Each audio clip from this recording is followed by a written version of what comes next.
সাব্বিরের বউর সাথে আমার মনে হয় কথা বলাটা ঠিক হবে না। আর সাব্বিরের সঙ্গে কথা বলতে আমার ভীষণ ভয় হয়। কি বলিস? সাব্বিরের সাথে কথা বলতে তোর ভয় হবে কেন? ও তো কাউকে মানে না ভাইজান, ওটা বেয়াদব। ও আমার সঙ্গে কথা বললে একটা উল্টাপাল্টা বলে ফেলবে, তখন একটা অঘটন ঘটে যাবে। তাই সাব্বিরের সঙ্গে আমি কথা বলতে চাই।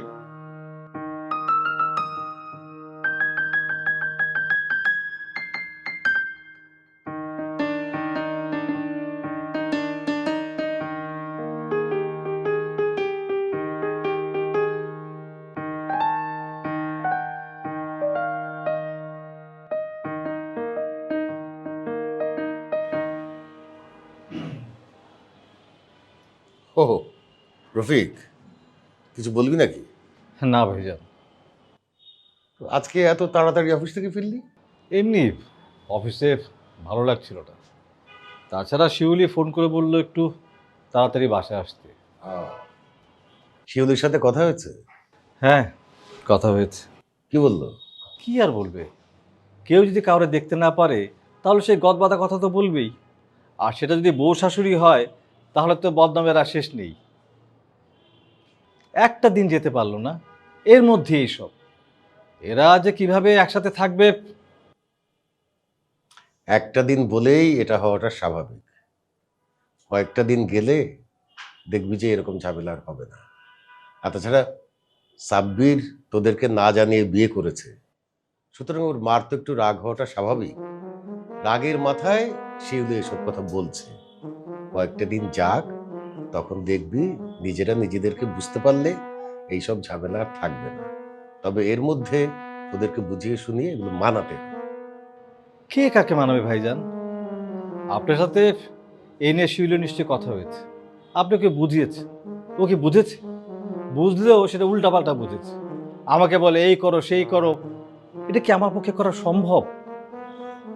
আমি এটা সেটা বলে এড়িয়ে যাই।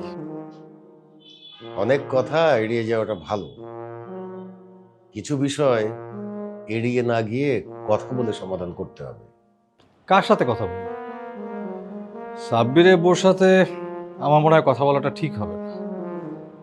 আর সাব্বিরের সঙ্গে কথা বলতে আমার ভীষণ ভয় হয়। কি বলিস?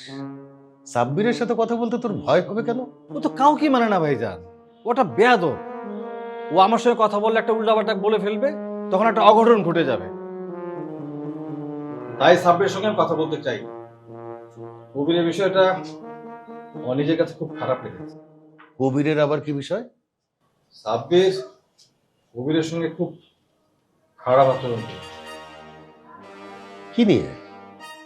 শিউলি ফোন করে মিথিলার সঙ্গে ঝগড়া নিয়ে আমাকে এই সেই বলেছে। আমি তো কিছুই জানি না। তাই আমি কবিরকে ফোন করে বলেছিলাম যে সাব্বিরের সঙ্গে কথা বলে বিষয়টা সলভ করতে। উল্টা কি হয়েছে জানো? কবিরকে সাব্বির উল্টাপাল্টা কথা শুনিয়ে দিয়েছে। ও একটা বেয়াদব, ছেলেটার মনে কষ্ট পেয়েছে না? কই, কবির তো আমাকে কিছু বললো না। আরে কবির তো সেরকম ছেলে না যে সবাইকে বলে বেড়াবে। তো তুই জানলি কিভাবে? আমাকে বলেছে কবিরের চাচি। সে বলতে চায় নাই, কিন্তু চাচির সঙ্গে কথা বলতে বলতে সে কথাটা বলে ফেলেছে। শোন, একসাথে থাকতে গেলে ছোট ভাই বড় ভাইয়ের মধ্যে এরকম অনেক কিছুই হয়। সব কিছুকে সিরিয়াসলি নেওয়ার দরকার নাই। তুমি কি দুপুরবেলা সময় মতো খেয়েছিলে? হ্যাঁ, খেয়ে নিয়েছিলাম। আমি তো ভেবেছিলাম যে আজকে দুপুরে হয়তো খাবার পাবোই না। পরে দেখলাম যে না, শিউলি নিজে আমার খাবার নিয়ে আমার ঘরে এসে খাবারটা দিয়ে গেল, সাথে একটা শর্তও দিয়েছে। শর্ত দিয়েছে মানে? বলেছে দরজা বন্ধ করে খাবার খাবেন। কে খেলো না খেলো সেটা নিয়ে আপনার ভাবতে হবে না। কাকে আমি খাওয়াবো কাকে খাওয়াবো না সেটা আমার ব্যাপার। বুঝলি? এটা হচ্ছে সাব্বিরদেরকে শায়েস্তা করার ব্যবস্থা। শিউলি পারেও। হ্যাঁ।